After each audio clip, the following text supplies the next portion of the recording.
qalam, amemfundisha mwanadamu kwa wasita msaada kalam. Allama al-insana ma lam ya'lam, amemfundisha mwanadamu elimu zote na akapata elimu.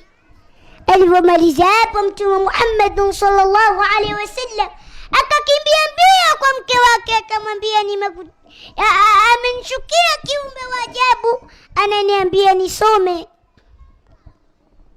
Mke wake Bi Khadija akamwambia, usiwe na shaka, wewe ni miongoni mwa watu, wewe ni miongoni mwa waja wema. Mtume Muhammad sallallahu alaihi wasallam akamwambia mke wake, basi nifunika shuka, nasikia baridi. Akamfunika shuka. Muda kidogo malaika Jibril akamchukia tena, akamwambia, ya ayyuhal mudathiru, ewe uliyejifunika manguo, qum faanzir, amka ukawaonye viumbe. Wa rabbaka fakabbir, na Mola wako mtukuze. Wa thiyabaka fatahhir, na nguo zako uzisafishe. Wa rujza fahijur, na mabaya uyapuuze. Wala tamannun tastakbiru, na wale usiwafanyie ihsani viumbe ili upate kujikithirisha na maisha ya hapa duniani. Falirabbika fasbir, na kwa Mola wako uvute subira.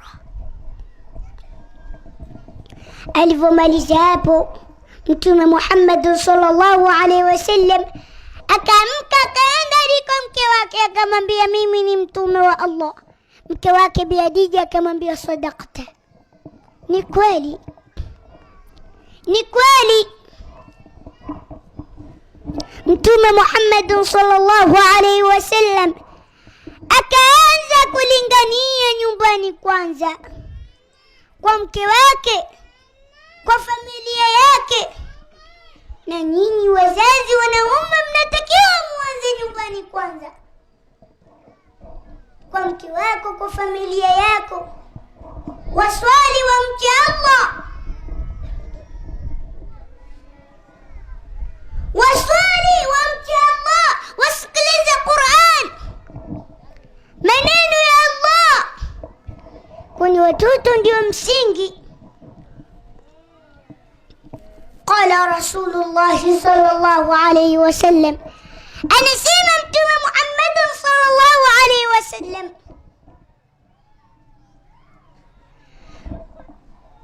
mtoto atakapozaliwa neno la kwanza kabisa anatakiwa asikie takbira. Neno la kwanza kabisa anatakiwa asikie takbira, yani adhana, adhiniwe au asomewe Qur'an, aya yote. Sio mtoto atakapozaliwa neno la kwanza kabisa anasikiliza muziki ya Diamond Platinum na muziki ya Alikiba. Subhanallah, subhanallah, huwa ni mtihani, huwa ni mtihani. Mtoto unatakiwa umfanyie aqiqa. Kama ni mtoto wa kiume, basi umchinjie mbuzi wawili. Kwa kauli ya wanachuoni wanasema, kama una mbuzi wawili, hata mbuzi mmoja anatosha. Kama una hata mbuzi mmoja, basi haupati dhambi,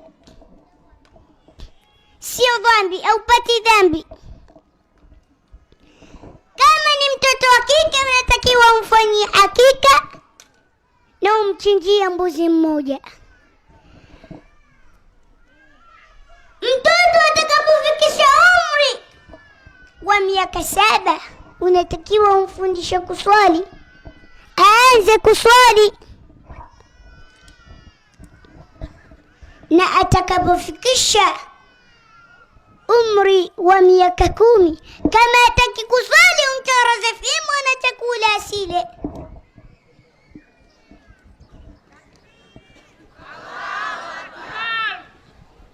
Unatakiwa umcharaze fimbo na chakula asile. Na isiyo mzazi unamwambia mwanao aswali, kumbe wewe mwenyewe hauswali. Swali wewe kwanza mzazi, ndio umwambie mwanao aswali. Ndugu zangu katika imani, ni nini swala? Swala ni mawasiliano baina ya mja na Mola wake. Na kwa nini tunaswali? Tunaswali ili tupate istigdadi na kukatazika na makatazo yote aliyotukataza Allah azza wa jalla.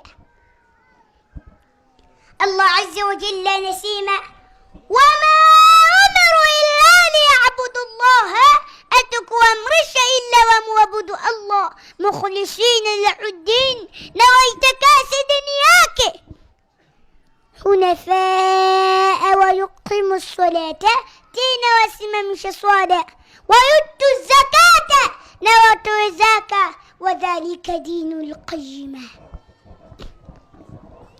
Hiyo ndiyo dini iliyo sawasawa kabisa.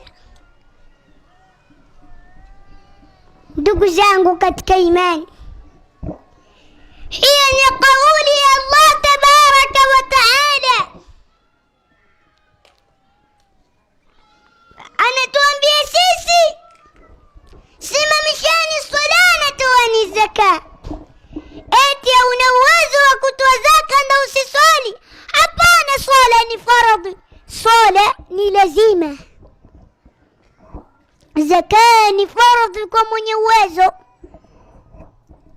Kama wewe hauna uwezo wa kutoa zaka, usijilazimishe kutoa zaka.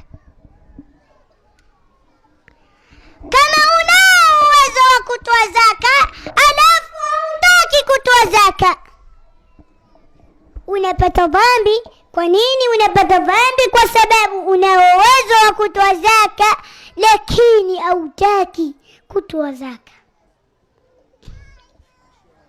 Allah azza wa jalla anasema, fa amma man a'ta wattaqa, yule ambaye mwenye kutoa zaka, sadaka na vinginevyo vya kumcha Allah, wasaddaqa bil husna, na akasidikisha mambo mema na akayafata, fasaniyasiruhu lil yusra, tutamsailishia njia ya kwenda peponi.